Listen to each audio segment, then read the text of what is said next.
Blessings of the day to you. And thank you for joining me again to be part of the Bending Angel prayer ministry. Today's prayer is a prayer of thankfulness for a Kingfisher's care for the soul. A couple of weeks ago, like you, I read a nationwide article about sleep deprivation, about losing hair and having cracked teeth caused by the stress of the pandemic. Certainly, stress has caused physical injuries to millions of people worldwide. Yet beneath those physical injuries are much deeper damages within us and within the soul of America. We struggle to find hope and peace within ourselves as our nation moves nearer to finding a cure for the coronavirus. Being thankful has curative powers and properties too, doesn't it? Today, my prayer, unlike many others, is not about asking God to do something for you and me.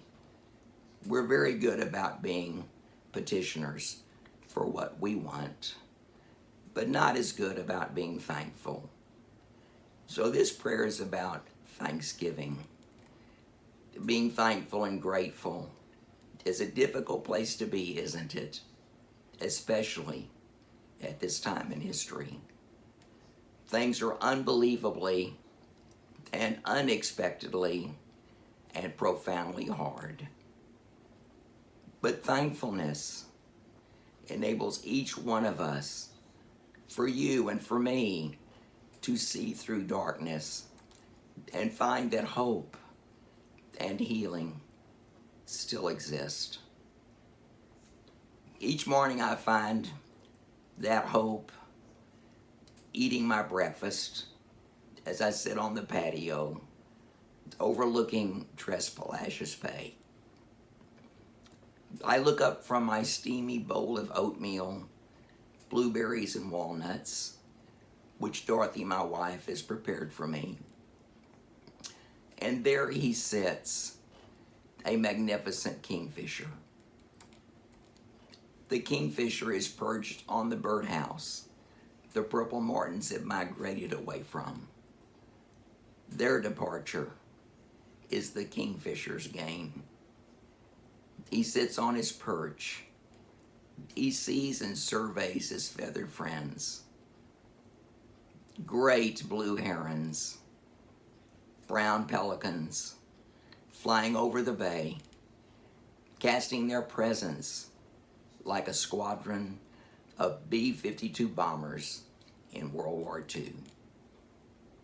A tall, slender white egret carefully navigates the wetlands, looking for another taste of nature.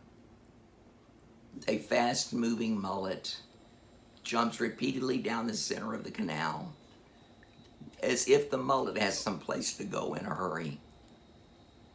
Then two roseate spoonbills fly gracefully overhead to their next destination.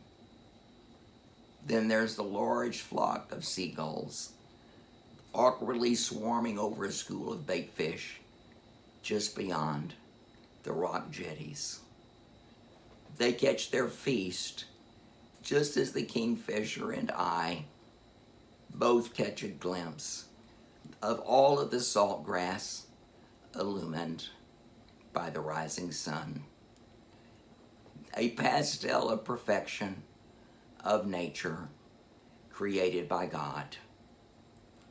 God, a fisher of men, God's children, you and me, and those we love.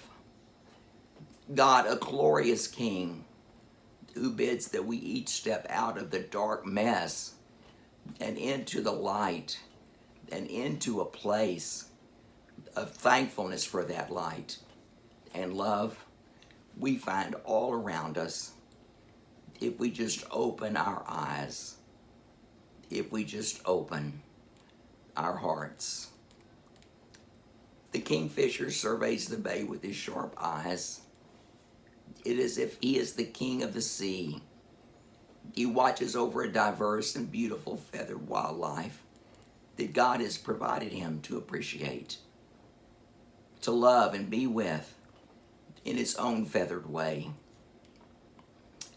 He is the living feathered messenger each morning to me from God, the one who sets the table of my heart in my daily ritual of sharing breakfast and hope with Dorothy, the woman I truly love.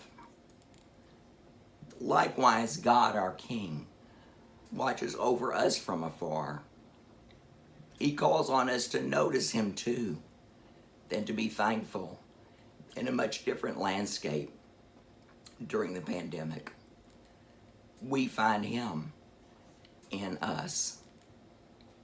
He is the light which illumines our days, just as the sunrise lights up the bay and all of its creatures for the kingfisher and me to see.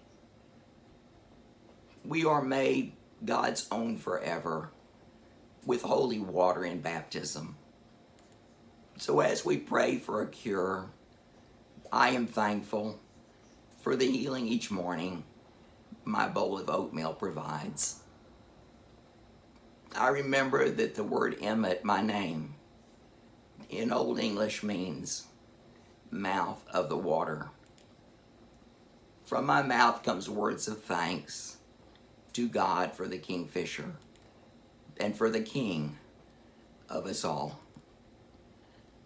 I open a sweet card from my dear friend Laura, who lives on an island on the East Coast with a place on the water like me.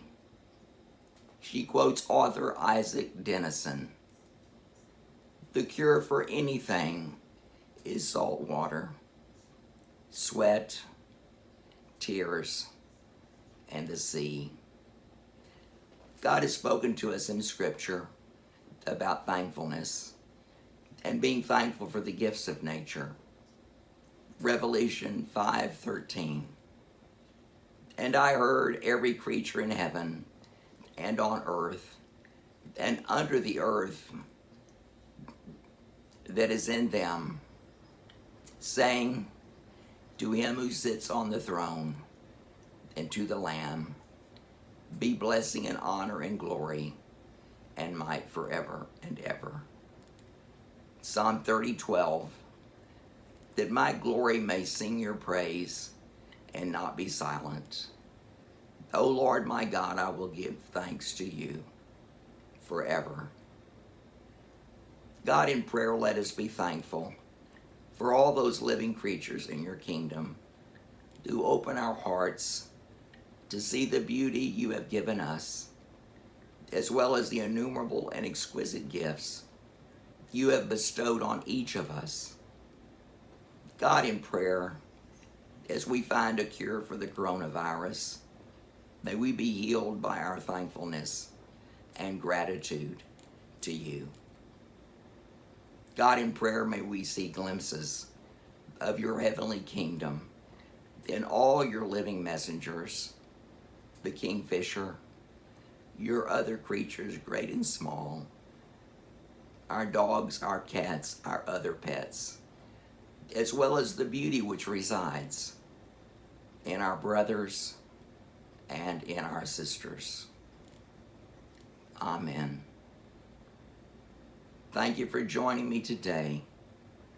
And remember, until our next prayer time together, remember that God and his angels are just one prayer away.